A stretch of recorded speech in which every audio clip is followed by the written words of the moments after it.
Thanks for join Global Tutorial Bernard Simamora, SSI, SIP, SH, MH, MM. Subscribe, like, and share. Selamat mengikuti.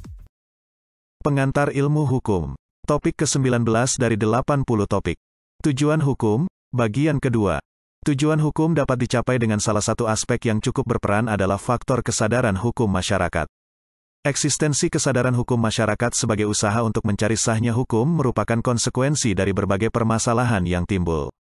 Permasalahan timbul karena dalam kenyataan, masih banyak warga masyarakat yang mengabaikan hukum sehingga tujuan hukum tidak tercapai.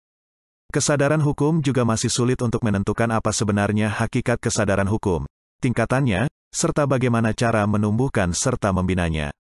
Selain itu, kesadaran hukum masyarakat merupakan bagian yang strategis dalam mencapai tujuan hukum. Selama ini bidang hukum jauh lebih luas daripada bidang lain, tetapi dalam dinamika masyarakat, profesionalisme pelaksana hukum dan kesadaran hukum masyarakat merupakan rangkaian faktor bernilai strategis dalam mewujudkan tujuan hukum. Hasil interaksi dari ketiga hal di atas dapat menjadi modal dan kekuatan bagi berkembangnya penyelenggaraan hukum serta proses kehidupan sosial yang lebih luas dalam mencapai tujuan hukum. Paul Scholten merumuskan pengertian kesadaran hukum sebagai kesadaran atau nilai-nilai yang terdapat dalam diri manusia tentang hukum atau tentang hukum yang diharapkan ada.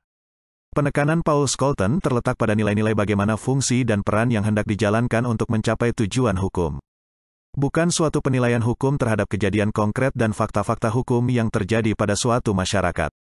Surjono Sukanto juga menyimpulkan bahwa kesadaran hukum itu merupakan persoalan nilai-nilai dan konsepsi-konsepsi abstrak yang terdapat dalam diri manusia, tentang keserasian antara ketertiban dengan ketenteraman yang dikehendaki. Surjono Sukanto mengungkapkan bahwa tolak ukur taraf kesadaran hukum seseorang sebagai berikut. 1. Pengetahuan mengenai hukum. Pengetahuan mengenai hukum adalah pengetahuan seseorang mengenai beberapa perilaku tertentu yang diatur oleh hukum. Sudah tentu bahwa hukum yang dimaksud di sini adalah hukum tertulis dan hukum tidak tertulis. Pengetahuan hukum tersebut erat kaitannya dengan asumsi bahwa masyarakat dianggap mengetahui isi suatu peraturan manakala telah diundangkan. 2. Pemahaman terhadap hukum. Pemahaman terhadap hukum adalah sejumlah informasi yang diperoleh seseorang mengenai isi peraturan dari suatu hukum tertentu. Seseorang tidak semestinya harus terlebih dahulu mengetahui adanya suatu aturan tertulis yang mengatur suatu hal. Akan tetapi yang dilihat di sini adalah bagaimana persepsi mereka menghadapi berbagai hal dalam kaitannya dengan norma-norma yang ada dalam masyarakat. Persepsi ini biasanya diwujudkan melalui sikap mereka terhadap tingkah laku sehari-hari. 3. Sikap terhadap hukum. Sikap terhadap hukum adalah suatu kecenderungan untuk menerima hukum karena adanya penghargaan terhadap hukum sebagai sesuatu yang bermanfaat atau menguntungkan jika hukum ditaati. 4. Perilaku hukum. Perilaku hukum merupakan hal yang utama dalam kesadaran hukum, karena di sini dapat dilihat apakah suatu peraturan berlaku atau tidak dalam masyarakat. Kesadaran hukum adalah sebagai persepsi hukum individu atau masyarakat terhadap hukum. Kesadaran hukum berkaitan dengan nilai-nilai yang tumbuh dan berkembang dalam suatu masyarakat. Dengan demikian masyarakat menaati hukum bukan karena paksaan, melainkan karena hukum itu sesuai dengan nilai-nilai yang ada dalam masyarakat itu sendiri. Kesadaran hukum masyarakat dimulai sejak adanya pengetahuan terhadap hukum. Kemudian hukum dipahami lalu diwujudkan dalam sikap warga masyarakat terhadap hukum sehingga kesadaran hukum masyarakat timbul. Sejalan dengan perkembangan dan perubahan sosial, kesadaran hukum tidak hanya didominasi oleh pembangunan di bidang hukum saja, tetapi juga mendukung kesuksesan pembangunan nasional. Salah satu fungsi hukum untuk mencapai tujuan yang dikehendaki yaitu dengan kesadaran hukum masyarakat seperti yang dikatakan oleh Mokhtar Kusumaatmadja bahwa hukum itu sebagai sarana pembaharuan. Oleh karena itu, jika hukum telah berfungsi secara efektif dalam masyarakat, hukum dapat mencapai tujuannya yang menimbulkan efek keadilan sekaligus bermanfaat secara luas bagi masyarakat, bahkan dapat mempercepat pembangunan. Selanjutnya, terdapat dua pendekatan yang perlu dilakukan dalam upaya mencapai tujuan hukum sebagai berikut. 1. Pendekatan keilmuan, ilmu hukum. 2. Pendekatan empiris, sosiologis. Tujuan hukum memberikan peraturan-peraturan dalam pergaulan hidup, untuk melindungi individu dalam hubungannya dengan masyarakat, sehingga dengan demikian dapat diharapkan terwujud suatu keadaan aman, tertib dan adil. Untuk mencapai tujuan hukum, maka perlu suatu pendekatan yang memberi keseimbangan dan keserasian sebagai berikut. 1. Kebebasan dan ketertiban. Kebebasan diartikan bahwa seseorang individu atau kelompok yang bergaul di tengah pergaulan sesamanya, tidak terikat dan terkekang sedemikian rupa. Sedangkan, Ketertiban adalah suasana bebas yang terarah, tertuju kepada suasana yang didambakan oleh masyarakat yang menjadi tujuan hukum. 2. Kepentingan pribadi dan kepentingan antar pribadi. Ciptaan Tuhan secara individual memiliki kepentingan-kepentingan. Kepentingan-kepentingan ini merupakan kepentingan pribadi dan kepentingan antar pribadi. Kepentingan pribadi-pribadi dapat diupayakan pemenuhannya masing-masing tanpa saling bertemu ataupun berbenturan, namun kadang-kadang kepentingan antara pribadi dapat bertemu dan berbenturan satu sama lain. Sedangkan, dalam prakteknya, sering ditemukan benturan kepentingan antar pribadi. Biasanya diselesaikan oleh pengadilan atau oleh pihak ketiga yang akan menyelesaikannya secara kekeluargaan. 3. Kesebandingan hukum dan kepastian hukum. Hukum ini membandingkan antara dua keadaan yang harus diputuskan. Di sini dapat dikatakan adanya kesebandingan hukum. Betapapun kesebandingan hukum tidak dapat secara mutlak bebas tanpa pedoman yang pasti, sebab kalau hal ini terjadi berarti penerapan kebijaksanaan dan keadilan berjalan tanpa menunjukkan watak dari hukum yang diantaranya menghendaki kepastian hukum. Oleh karena itu, kesebandingan hukum harus seiring dengan kepastian hukum agar tercapainya tujuan hukum. 4. Kebendaan dan keakhlakan. Keseimbangan antara kebendaan dan keakhlakan dalam mencapai tujuan hukum dalam masyarakat merupakan salah satu syarat penting, karena kebendaan semata-mata akan cenderung mendorong orang bersifat materialistis yang cenderung ke arah egoisme dan egosentrisme dan semakin menjauhkan jarak hubungan masyarakat. Karena itu, atas dasar akhlak yang tinggi yang menghargai keluhuran budi kemanusiaan yang tinggi, sehingga senantiasa berorientasi pada kebendaan semata-mata seperti yang dijumpai pada masyarakat pedesaan. 5. Kelestarian dan kebaruan. Paham kelestarian untuk mempertahankan kemampuan yang telah dicapai dalam kehidupan bersama memang diperlukan bagi stabilitas yang telah dapat dicapai pada pergaulan hidup.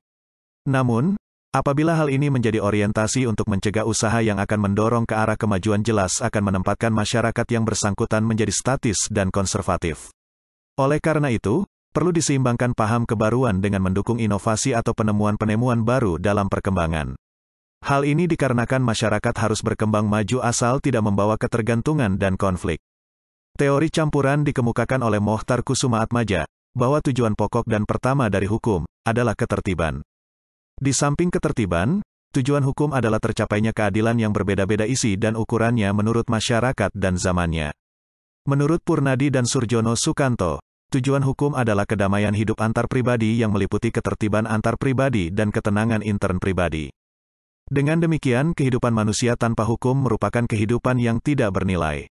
Suatu kehidupan dianggap bermakna apabila ditunjang oleh hukum dan hukum tersebut berlaku secara universal dan abadi. Menurut Friedman, sejarah tentang hukum alam adalah merupakan apa yang dinamakan absolute justice, keadilan abadi. Untuk mencapai keadilan abadi yang menjadi tujuan hukum, maka hukum hendaknya berperan dalam mengatur berbagai kepentingan baik politik, ekonomi, maupun sosial budaya dalam masyarakat. Misalnya, dalam persoalan politik, tujuan utama politik hukum adalah menjamin keadilan dalam masyarakat. Melalui hukum, pemerintah harus mengimbangi kepentingan umum dengan kepentingan-kepentingan lainnya. Dengan kata lain, tugas utama pemerintah suatu negara ialah mewujudkan keadilan sosial. Keadilan sosial dapat terwujud dalam masyarakat jika hak-hak manusia dihormati, serta pelimpahan wewenang sesuai keahlian serta pemerataan ekonomi, pendidikan dan bidang-bidang lainnya. Sebagai ilustrasi, dalam kasus pelebaran jalan, maka agar adil, orang-orang yang tergusur akibat pelebaran jalan, hendaknya diberi ganti rugi yang pantas agar yang bersangkutan dapat membuat rumah baru di tempat lain. Menurut Utrecht, tujuan hukum itu harus ditekankan pada fungsi hukum yang menurutnya adalah untuk menjamin kepastian hukum, rechtszekerheid, yaitu baik masyarakat maupun para anggotanya harus tahu hak dan kewajibannya yang dijamin oleh hukum secara pasti. Paduan dari teori etika dan teori utilitas yang artinya bahwa tujuan hukum itu selain untuk mencapai keadilan, juga harus mementingkan kemanfaatan atau faedah untuk orang terbanyak. Tokoh teori campuran yaitu Van Apeldoorn dan Belevroid mengacu kepada tujuan hukum acara perdata yaitu menegakkan, mempertahankan dan menjamin hukum perdata material atau setidak-tidaknya mendekati kebenaran material ialah kebenaran yang selengkap-lengkapnya dalam suatu perkara perdata dengan menerapkan ketentuan hukum acara perdata yang jujur dan tepat dengan tujuan mencari keadilan di dalam kepastian hukum bagi para pihak yang berperkara. Menurut Gustav Radbruch, tujuan hukum adalah untuk mencapai keadilan, kepastian hukum dan memberikan manfaat bagi masyarakat, dan oleh karena itulah hukum harus dinamis dan sesuai dengan perkembangan pada masa ini agar tercapailah tujuan hukum yang dimaksud, yaitu bermanfaat bagi masyarakat dalam rangka pencapaian ketertiban dalam tatanan kehidupan bermasyarakat. Pada awalnya menurut Gustav Radbruch tujuan kepastian hukum menempati peringkat yang paling atas di antara tujuan yang lain. Namun, setelah melihat kenyataan bahwa dengan teorinya tersebut di Jerman di bawah kekuasaan Nazi melegalisasi praktek-praktek yang tidak berperi kemanusiaan selama masa Perang Dunia II dengan jalan membuat hukum yang mensahkan praktek-praktek kekejaman perang pada masa itu. Radbruch akhirnya meralat teorinya tersebut di atas dengan menempatkan tujuan keadilan di atas tujuan hukum yang lain. Memang, keadilan adalah tujuan hukum yang pertama dan utama, karena hal ini sesuai dengan hakikat atau ontologi hukum itu sendiri. Bahwa hukum dibuat untuk menciptakan ketertiban melalui peraturan yang adil, yakni pengaturan kepentingan-kepentingan yang saling bertentangan dengan seimbang sehingga setiap orang memperoleh sebanyak mungkin apa yang menjadi bagiannya. Bahkan dapat dikatakan dalam seluruh sejarah filsafat hukum selalu memberikan tempat yang istimewa kepada keadilan sebagai suatu tujuan hukum. Fenomena keadilan di bawah kepastian ini memang sulit dihindari. Salah satu penyebabnya adalah ketika suatu hukum telah bertransformasi menjadi undang-undang yang merupakan prinsip yang utama dalam kultur civil law system, Romawi Jerman atau corak keluarga Eropa kontinental, sistem hukum yang diadopsi Indonesia sekarang ini. Kehadiran corak keluarga sistem hukum ini merupakan produk historis yang dibawa oleh kolonial Belanda, yang kemudian mengejawantah ke dalam aspek substansi, struktur, dan budaya hukum Indonesia sampai sekarang. Beberapa tujuan hukum berdasarkan cabang-cabang hukum yang berlaku di dunia, misalnya dalam hukum internasional dan hukum pidana sebagai berikut. 1. Hukum internasional. Tujuan hukum internasional ada 3, yaitu, A. Untuk meningkatkan hubungan luar negeri, baik dalam hal politik maupun ekonomi. B. Untuk menciptakan hubungan internasional yang teratur. C. Untuk mewujudkan dan menjamin keadilan dalam hubungan internasional di antara negara-negara secara objektif. 2. Hukum pidana. Tujuan hukum pidana dibagi menjadi 2, yaitu, A. Tujuan hukum pidana sebagai hukum sanksi. Tujuan ini bersifat konseptual atau filsafati yang bertujuan memberi dasar adanya sanksi pidana. Jenis bentuk dan sanksi pidana dan sekaligus sebagai parameter dalam menyelesaikan pelanggaran hukum pidana. Tujuan ini biasanya tidak tertulis dalam pasal hukum pidana tapi bisa dibaca dari semua ketentuan hukum pidana atau dalam penjelasan umum. B. Tujuan dalam penjatuhan sanksi pidana terhadap orang yang melanggar hukum pidana. Tujuan ini bercorak pragmatik dengan ukuran yang jelas dan konkret yang relevan dengan problem yang muncul akibat adanya pelanggaran hukum pidana dan orang yang melakukan pelanggaran hukum pidana. Tujuan ini merupakan perwujudan dari tujuan pertama. C. Sementara itu menurut hukum pidana bertujuan untuk 1. Menakut-takuti setiap orang untuk jangan sampai melakukan perbuatan yang tidak baik, aliran klasik. 2. Mendidik orang yang pernah melakukan kejahatan untuk menjadi orang yang baik dan diterima kembali dalam kehidupan lingkungannya, aliran modern. Itulah materi topik ke-19 pengantar ilmu hukum. Channel ini akan sangat membantu masyarakat umum dan para mahasiswa di perguruan tinggi manapun di Indonesia.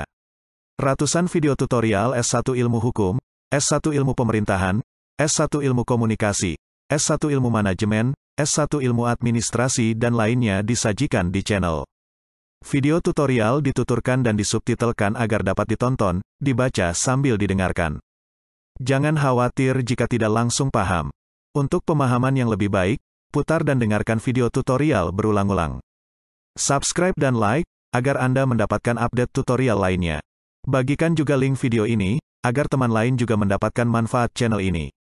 Sampai jumpa.